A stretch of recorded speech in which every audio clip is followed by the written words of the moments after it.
سيدنا ومولانا محمد وعلى آله وأصحابه ومن تبعهم بإحسان إلى يوم الدين. وبعد، فأعوذ بالله من الشيطان الرجيم. بسم الله الرحمن الرحيم. يومئذ يتبعون الداعي لا عوج له وخشعت الأصوات للرحمن فلا تسمع إلا همسا. صدق الله مولانا العظيم وصدق رسوله النبي الأمين الحنين العطوف الكريم. درود پاک کا ورد کر لیں، پڑھیں بآواز بلند. اللہم صل علی سیدنا و مولانا محمد وعلی آل سیدنا و مولانا محمد بارک وسلم صلاة و سلاما علیک یا رسول اللہ صلی اللہ تعالی علیہ وسلم. اللہ تبارک و تعالیٰ کی رحمت اپنے بندوں کے لیے بہت ہی عظیم ہے، اور جب تک بندوں کو اپنے رب کی رحمت کا احساس اور شعور نہیں ہوگا اس وقت تک وہ عبادت کو مجبوری میں ہی کریں گے. لیکن جب اللہ تبارک و تعالیٰ کی رحمت کا احساس بندے کو ہو جائے تو عبادت اس کے لیے آسان ہو جائے گی. اب وہ عبادت بھی خوشی سے کرے گا، اور احساس اسی وقت ہو سکتا ہے جب بندہ کسی معاملے میں پھنس جائے اور اس کا کوئی پرسان حال نہ ہو سوائے اللہ تبارک و تعالیٰ کے. تب اسے اس چیز کا احساس ضرور ہو جائے گا کہ میرا رب ہے اور وہی میری پشت پناہی کرتا ہے اور وہی میری مدد کرتا ہے. ورنہ وہ لوگ جو خوشحال ہیں انہیں اس بات کا احساس کم ہوتا ہے. اب اگر وہ دین پر عمل کر بھی رہے ہیں تو روایتی انداز میں، ایک رواج ہے تو رواج کے ماتحت وہ فالو کر رہے ہیں دین کو، لیکن دین کو اسی وقت فالو کیا جا سکتا ہے جب بندہ مشکلات سے ہو کر نکل آئے. تب دین کے اندر جو کام کرنے کا مزہ ہے اس کے علاوہ کسی میں نہیں ہے. آپ کے سب معاملات اچھے ہیں، آپ کے بچوں کی شادیاں ہو گئی ہیں، آپ کا بزنس بھی اچھا چل رہا ہے، آپ بیمار بھی نہیں ہوتے ہیں، تو آپ کس لیے اللہ تبارک و تعالیٰ کو پکاریں گے؟ لیکن ان تینوں چیزوں میں سے کوئی ایک آپ کے ساتھ ہو جائے تو دیکھیے آپ کی دعاؤں میں کس قدر رکت ہوگی. تو آج ہمارے یہاں دعاؤں میں، نمازوں میں رکت نہ ہونا، اس کی سب سے اہم وجہ یہ ہے کہ ہمارے تکلیف تو آتی ہے لیکن اس کا حل ہم دنیا ہی میں ڈھونڈ لیتے ہیں. ہم کبھی یہ نہیں سوچتے کہ اللہ تبارک و تعالیٰ ہے اس کے پیچھے. ساری زندگی معاملے کو حل کرنے میں لگا دیتے ہیں، جب وہ نہیں حل ہو پاتا تو عمر کے آخری حصے میں مسجد کا رخ کرتے ہیں، جبکہ کوئی مطلب نہیں ہے. جو جوانی اللہ نے آپ کو دی تھی جس میں آپ لاکھ گنا عبادت کر سکتے تھے اس میں تو آپ دور تھے. اب جب کہ وقت نکل گیا ہے اب وہ بات ہی نہیں رہی. اب دنیا سے جب مجبور ہو گئے تب مسجد آئے. پھر بھی اللہ تبارک و تعالیٰ ارحم الراحمین ہے، وہ اپنے بندے کو ہر حال میں اپنے پاس دیکھنا چاہتا ہے، چاہے جوان ہو یا بوڑھا ہو یا ادھیڑ ہو. بس وہ چاہتا ہے کہ بندہ میری بارگاہ میں آ جائے، مرنے سے پہلے وہ میرا ہو جائے. مقصد یہ نہیں کہ بوڑھا ہو گیا تو اب اس کی عبادت کوئی مطلب کی نہیں ہے.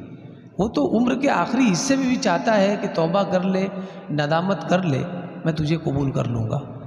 اور قیامت کے دن کسی کو بخشش نہیں ہوگی، کسی کے اوپر رحم نہیں ہوگا. رحم سے مراد یہ کہ اگر غلطی کیا ہے تو اس کی سزا ملے گی. رحم دنیا میں ہوگا کہ تمہیں بخش دیا جائے گا گناہوں کو، صرف توبہ کر لو. لیکن محشر میں یہ نہیں ہوگا. یہ قرآن مجید کی آیت کریمہ ہے جو ایسا منظر پیش کرتی ہے محشر کا کہ جس کو سننے کے بعد آدمی حیران ہو جائے کہ یقیناً یہ اگر دن آتا ہے اور یقیناً آنے والا ہے تو ہمارا کیا حال ہوگا. اللہ تبارک و تعالیٰ ارشاد فرماتا ہے یومئذ یتبعون الداعی، اس دن لوگ پکارنے والے کے پیچھے چلیں گے. لا عوج لہ، اور جو لوگ ہوں گے ان کی طرف سے پکارنے والے کے لیے کوئی بھی ادھر ادھر نہیں ہوگا. یعنی بروز قیامت ایک آواز دی جائے گی کہ ادھر آ جاؤ، بارگاہ خداوندی میں حاضر ہو جاؤ، تمہارا انصاف ہونا ہے. تو جو آواز آئے گی لوگ اسی آواز کے پیچھے دوڑیں گے، اور بتا رہے اس طرح پیچھے دوڑیں گے کہ لائن بھی ادھر ادھر نہیں ہوگی، بالکل قطار میں لوگ دوڑیں گے، بالکل آواز کی سمت میں دوڑیں گے. خوف اس قدر ہوگا. جب کبھی خوف ہوتا ہے انسان کو، کوئی چوری کر کے بھاگا ہو تو اس کو ہر آواز پولیس کی آواز لگتی ہے. اگر کوئی ڈانٹ دے تو اس کو لگتا ہے کہ شاید کوئی آ گیا، تو اس کا جو بھاگنا ہوتا ہے اس آواز کی مخالف سمت میں، بس وہی سین ہے کہ اس آواز کے سمت میں ایسے بھاگیں گے بالکل سیدھے، بالکل صف ٹیڑھی میڑھی نہیں ہوگی۔ اور آگے فرمایا وَخَشَعَتِ الْأَصْوَاتُ لِلرَّحْمَنِ، اور جب سب کھڑے ہو جائیں گے اللہ کی بارگاہ میں تو اللہ تبارک و تعالیٰ منظر کشی کرتا ہے، ساری آوازیں رحمان کے سامنے پست ہو جائیں گی، کسی کو مجال گفتگو نہیں ہوگی، سب کی زبانیں گنگ ہو جائیں گی، یہ عالم ہوگا۔ اور آگے فرمایا فَلَا تَسْمَعُ إِلَّا هَمْسًا، سرگوشیوں کے علاوہ کوئی آواز سننے میں نہیں آئے گی۔ جب انسان کو سامنے کھڑا کر دیا جائے اور اس پر انصاف ہو اور وہ گلٹی بھی ہو تو اس وقت وہ اپنے آپ سے بات کرتا ہے کہ میں نے کیا کر دیا۔ تو یہ جو آواز ہوتی ہے بہت ہلکی سی ہوتی ہے، سرگوشی جسے کہتے ہیں ہم، اور یہی آواز وہاں آئے گی کہ آج تو خیریت نہیں ہے، یہ اس طرح کی آواز ہی سننے میں آئے گی، ورنہ جو بہت چلا کر بولتے تھے دنیا میں سب کی آواز بند ہو جائے گی، سب کی آواز بند ہو جائے گی۔ یہ منظر کشی دیکھ رہے کتنی خطرناک ہے، کیا عالم ہوگا اس وقت۔ لیکن ایک مفسر قرآن کہتے ہیں کہ میں دیکھ رہا ہوں کہ اس آیت کریمہ میں بھی اللہ ڈرانا نہیں چاہ رہا ہے۔ یہ نظریہ دیکھیے آپ، جب آپ اللہ سے رحمت کی متلاشی ہیں تو آپ کو رحمت ہی ملے گی۔ انہوں نے کہا کہ اس میں بھی مجھے ڈر نہیں لگ رہا ہے۔ کیا نہیں ڈر لگ رہا ہے؟ انہوں نے کہا کہ دیکھیے آیت میں ہی بتا رہا ہے اللہ تبارک و تعالیٰ، آیت میں یہ ہے وَخَشَعَتِ الْأَصْوَاتُ لِلرَّحْمَنِ، اور ساری آوازیں رحمان کے حضور پست ہو جائیں گی، دب جائیں گی، کوئی بول نہیں سکتا۔ تو یہ ڈراؤنی بات ہے نا، ہم دنیا میں کہتے ہیں نا کہ ارے بھائی ان کے سامنے تو کسی کی آواز ہی نہیں نکلتی، بس وہی سین یہاں پر ہے۔ مفسر قرآن کہتے ہیں کہ اگر اللہ کو ڈرانا مقصود ہوتا تو خشعت الاصوات للرحمن نہ کہہ کے للقہار کہتا، کہ قہار کے سامنے آوازیں پست ہو جائے گی۔ وہاں پہ بھی اللہ تبارک و تعالیٰ نے اپنا صفاتی نام رحمان لگایا کہ رحمان کے سامنے آوازیں پست ہو جائیں گی۔ جب رحمان ہے تو آوازیں بھی پست ادب کے لیے ہوگی، آوازیں بھی پست ادب کے لیے ہوگی، ڈر کے لیے نہیں، کیونکہ وہ تو رحمان رب ہے۔ کسی عرابی سے پوچھا، کسی سے کہا کہ قیامت کے دن حساب بہت سخت ہوگا، بہت سخت ہوگا، بالکل ایک رتی برابر چھوڑا نہیں جائے گا، یہاں کر لو جو کرنا ہے، شاید تمہیں یاد بھی نہیں ہوگا، ایسے گناہ تمہارے وہاں نکلیں گے۔ تو وہ عرابی تھا، بدو انسان، اس کو اتنا دین کا علم نہیں تھا، بس اللہ تبارک و تعالیٰ کی شان کو جاننے والا، یہ ساری چیزیں۔ تو اس نے یہ کہا کہ حضرت یہ بتائیے وہ قیامت کے دن جو انصاف کرنے والا ہوگا کون ہوگا؟ کہا کہ اللہ تبارک و تعالیٰ۔ بولے پھر کس بات کا مسئلہ ہے؟ میں نے تو سنا ہے وہ تو ارحم الراحمین ہے، جس نے میری اجازت کے بغیر مجھے اس دنیا میں پیدا کیا، میں نے چاہا نہیں چاہا پھر بھی میرے لیے دو ایسے لوگ کو پیدا کیا جو میری خدمت کریں اور مجھے نوجوان کیا، وہ رب مجھے وہاں کیسے ضائع کرے گا؟ سوچ دیکھیے، کوئی عالم مولانا نہیں ہے، کوئی دین کا پڑھنے والا نہیں ہے، رحمت خدا بندی فطرتی چیز ہے، یہ فطری چیز ہے، نیچر ہے، انسان خود بخود کھینچ کر آئے گا۔ تو نیچر بھی جو ہے نا ہم نے سیکھا ہے رسول اللہ صلی اللہ علیہ وسلم سے، اس نیچر کو بھی ہم نے رسول اللہ صلی اللہ علیہ وسلم سے سیکھا ہے۔ لوگ کہتے ہیں کہ یہ اس سے سیکھ لے، وہ اس سے سیکھ لے، ہم نے نیچر حضور سے سیکھا ہے، اب کیا سیکھنے جائیں گے دوسروں کے پاس؟ تو اللہ کی جو رحمت ہے وہ نیچرل ہے، آپ صرف محسوس کریں، آپ کو محسوس ہوگا کہ میرا باپ بھی نہ ہونا تو میرے لیے بہت کچھ ہے۔ کسی نے کہا کہ اگر کسی کا باپ نہ ہو، کسی کا باپ ہو تو اسے کسی بات کا ٹینشن نہیں ہوتا ہے کہ گھر میں ابا ہے، کتنے بھی بوڑھے ہیں، ہے ابا، لیکن جس کا رب موجود ہو اسے کس بات کا ٹینشن ہے؟ تو مگر اپنے رب کی رحمت کا احساس تو کریں، اس کی قوت اور طاقت کا احساس تو کریں کہ کتنی اونچی ہے، ہمیں کسی کی ضرورت نہیں ہے۔ اس کے بعد ایک بہت ہی عظیم واقعہ اللہ تبارک و تعالیٰ کی رحمت کے حوالے سے، ایک معسکر میں، کیمپ میں، ایک ماں نے اپنے بچے کو شہادت کا جام پینے کے لیے بھیجا، اور جب جنگ ختم ہو گئی تو وہ ڈھونڈنے کے لیے آئی ہے۔ ماں کی محبت دیکھو، جنگ میں بڑے بڑے پہلوان ختم ہو گئے، اب اس کا بچہ بچا ہوگا، لیکن ماں کی امید ہے کہ میرا بچہ زندہ ہوگا۔ تو زندگی ماں کی سب سے بڑی امید ہے اپنے بچے کے لیے، وہ ہمیشہ چاہتی ہے میرا بچہ زندہ رہے، اور جب زندہ ہے تو سلامت رہے۔ اب وہ ڈھونڈنے نکلی ہے تو اس نے اپنے بچے کو تلاش کیا تو دیکھا بہت دور ایک بچہ نظر آیا، اور اس بچے کی بھی نگاہ اس عورت سے ملی۔ جب اس عورت نے دیکھا تو دیکھا کہ وہ میرا بچہ ہے، اور بچے نے دیکھا وہ میری ماں ہے. دونوں ایک دوسرے کی طرف دوڑتے ہوئے آئے اور دوڑتے ہوئے ایک دوسرے سے لپٹ گئے اور ماں نے اپنے بچے کو چومنا شروع کر دیا، یہ سوچتے ہوئے کہ میرا بچہ تو نہیں بچتا، بڑے بڑے پہلوان ختم ہو گئے، یہ کہاں سے بچتا. اسی لیے وہ چومنے لگی، آنسو بہنے لگے. یہ منظر رسول اللہ صلی اللہ علیہ وآلہ وسلم کے سمیت سارے اصحاب رسول دیکھ رہے تھے. اصحاب رسول نے جب یہ محبت ماں کی دیکھی اپنے بچے کے ساتھ تو ان کی آنسوں سے آنسو جاری ہو گئے. کیا ماں کی محبت ہے، یہ آنسو نکلنے لگے. رسول اللہ صلی اللہ علیہ وسلم نے فرمایا کہ تم کیوں رو رہے ہو؟ انہوں نے کہا کہ حضور یہ محبت دیکھ کر ہم سے رہا نہیں گیا، آنسو ہماری آنکھوں سے جاری ہو گئے. حضور نے فرمایا، غور سے سننا یہ بات بہت اہم ہے پورے واقعے میں. آپ نے ارشاد فرمایا تمہیں لگتا ہے کہ یہ ماں اپنے اس بچے کو اتنے جتن سے جب اسے ملا ہے ملنے کے بعد آگ میں ڈال دے گی؟ انہوں نے کہا حضور ایسے کیسے ہو سکتا ہے، یہ اپنے بچے سے اتنا پیار کرتی ہے کہ جنگ کے بعد بھی تلاش کرنے آئی ہے، یہ اپنے بچے کو کیسے آگ میں ڈال سکتی ہے؟ حضور نے فرمایا اس ماں سے کئی گنا زیادہ تمہارا رب تم سے محبت کرتا ہے، وہ تمہیں جہنم میں کیسے ڈال دے گا؟ اگر تم جاؤ گے بھی تو تمہاری وجہ سے جاؤ گے. اللہ رب رحیم کبھی بھی اپنے بندے کو نقصان میں نہیں رکھنا چاہتا، وہ تو چاہتا ہے کہ میرا بندہ بچ جائے. اور یہ رب رحیم ہے کہ دنیا والوں سے جب مانگو تو وہ چاہتے ہیں کہ مانگنے والا ہمارے پاس نہ آئے.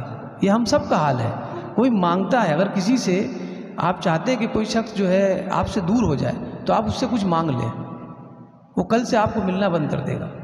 یہ انسان کی فطرت ہے.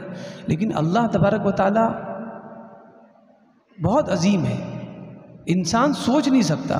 حدیث شریف میں رسول اللہ صلی اللہ علیہ وسلم فرماتے ہیں من لا یدعونی اغضب علیہ، اللہ فرماتا ہے جو مجھ سے نہیں مانگتا ہے میں اس پر غضبناک ہوتا ہوں.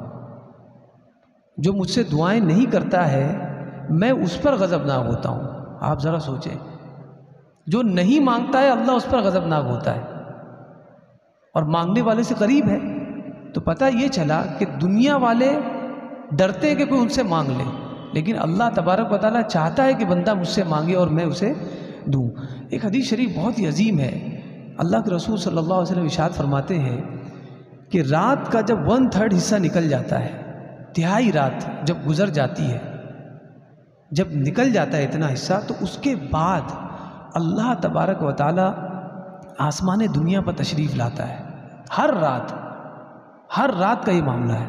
وہ آسمان جو دنیا سے قریب ہے اس پر تشریف لاتا ہے اور اس کے بعد اپنی شان کے مطابق اور بندے سے کہتا ہے، ندا لگاتا ہے، حل من مستغفر، اے میرے بندو کوئی ہے جو اپنے گناہوں کی مغفرت طلب کرنا چاہتا ہے.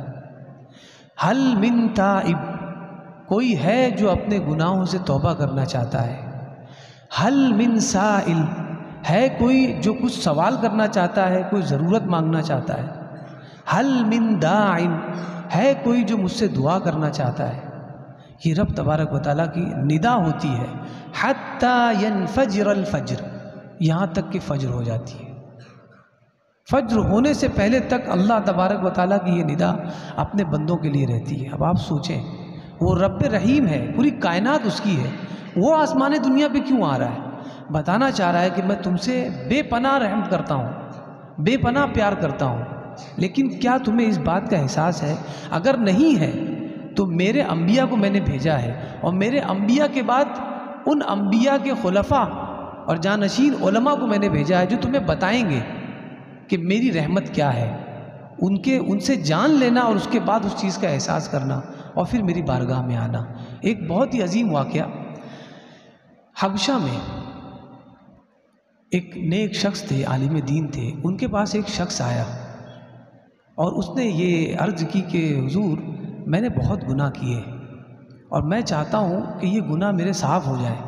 اب میں یہ پوچھنے آیا ہوں کہ یہ جو گناہ میں نے کیے ہیں کیا یہ گناہ میرا رب مجھے معاف کر دے گا؟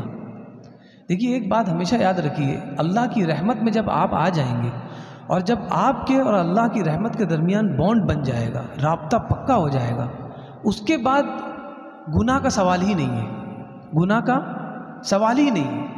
بس آپ کو اس کا لحاظ ہوا کہ میرا رب راضی رہے، ناراض نہ ہو.